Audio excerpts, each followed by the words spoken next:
Something like that, but not quite though. How were you? Just be real with me. I was both sad. I want this bad. I want this grease. You was going to school? Yeah, shout out Stu and them though. Nah, wait. Let me shout out Gang them. Shout out Drilling them, man. Shout out T-Mac, Lil Mac, y'all know. JD Kid, shout out all my boys, man. Lil Mac, boss some of y'all know. A lot of people always ask me, Truth, you gotta go find Lil D. You know, ZackTV was trying to look out for him. He seen that young dude was going on a road to destruction. You know, he tried to help that shorty out because shorty was out here thugging. You know, Zach passed. Truth, who gonna continue fucking with shorty? We still getting money. I'm from 60 singles, man. Let's show them one time, man. You wanna see that dog? That's that dog. That's one dog. What the rest of the dogs at? That's a five. Let's show them, man. You want another five?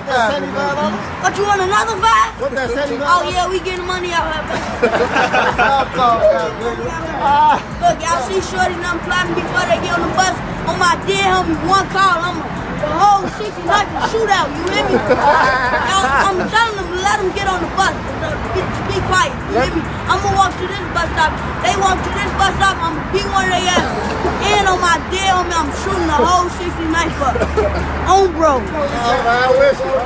You know, since I started doing interviews, I've been looking for that guy. You know, he's not a shorty anymore. I'm pretty sure he's grown now.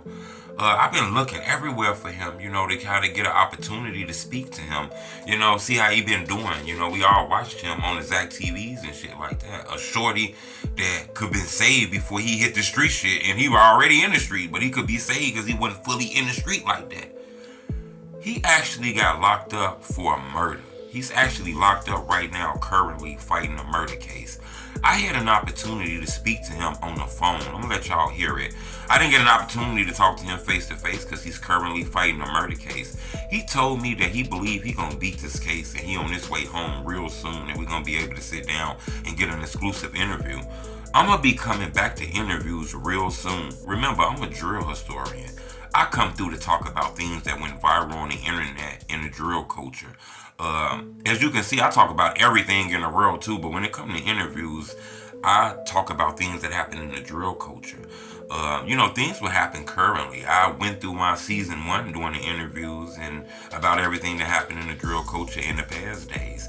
You know, I chilled for a minute because I thought we touched on all the topics. It's been a lot of things happen in the last year and some months since I stopped doing interviews. I'm going to be back very soon to get to the bottom of a lot of things, to ask the hard questions that a lot of people is afraid to ask. I'm going to be doing that real soon. But I want you to check out my exclusive phone conversation I had with Lil D. He's actually locked up right now fighting a murder case. He's grown now, you know. Life then took him to a certain angle where something happened and somebody ended up being murdered. Y'all check him out and listen to him. D, what up, bro?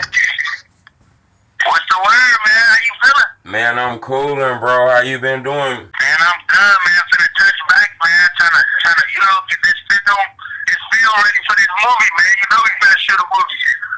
Most definitely. You know, you used to go viral a lot back in the day on the ZackTVs. You know, I never got a chance to speak with you, but, you know, when Zach passed, he was kind of like my mentor. He kind of told me about you. You know, I kind of feel like it's my duty to help you when you come home.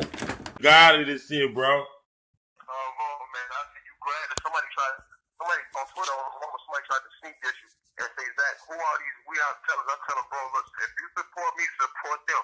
On my mama, I checked them. No, for sure that's bad love, man. You know, he really a mentor and a lot of motherfuckers like you know, he was trying to reel this shit from happening and you know, shit that be happening for real.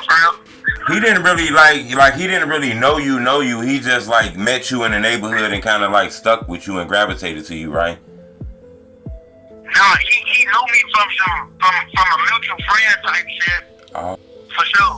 He from a mutual friend type shit and we got locked in shit through them.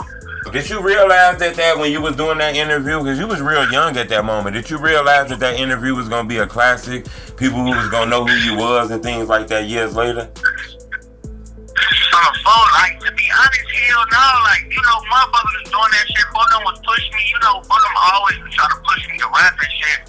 Right. But they had a buzz type shit, and when he just like, he was just push me to show me like, bro, this shit possible type shit. Just stick with it. You can do really put your man to it. Fo really wanted me to go to school. He didn't want me to be no rapper, to be honest with you. He wanted me to like, come on, man, stay in school. Oh, right. He was pushing the school motive on you. Hell yeah. Look, when you start doing them interviews, a lot of people, you know, years done passed now. We see a lot of people that gain clout. A lot of people that gain fame off them interviews. When you did it, did you gain any negative? Was it like, did you become a target in your neighborhood at a young age? Because people knew who you was? Nah, you know, for sure, you know how that shit be, motherfuckers. You know, be chasing it, but it ain't like, how we been moving, both of them always kept me around, like, moving, like, peacefully and shit, moving presidential. So it's never an opportunity for me to be, like, really loose to give a motherfucker an opportunity to get some clout out doing some silly shit to me. Right. I get it. You know, it seemed like you got in some trouble. You know, I know you're locked up. We can't really talk about that, but it seemed like somehow you know, you got in some trouble. How that's looking? Is it looking good? Do it seem like you feel like you got an opportunity to come home out of this shit? No, for sure. The Almighty most definitely blessed me with the opportunity to come home, man. I really can't really speak on it for real. My lawyer don't want me speaking. Right. But you know how that shit be, man. Motherfucker came from under that shit, man. Right. Due to the circumstances and the people behind me pushing me, you know? Okay.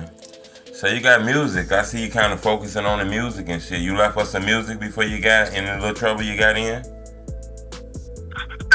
I got some hot shit, man. I gotta wait on that, man. That ain't, you know? Okay. Let me ask my manager, man. Hold on.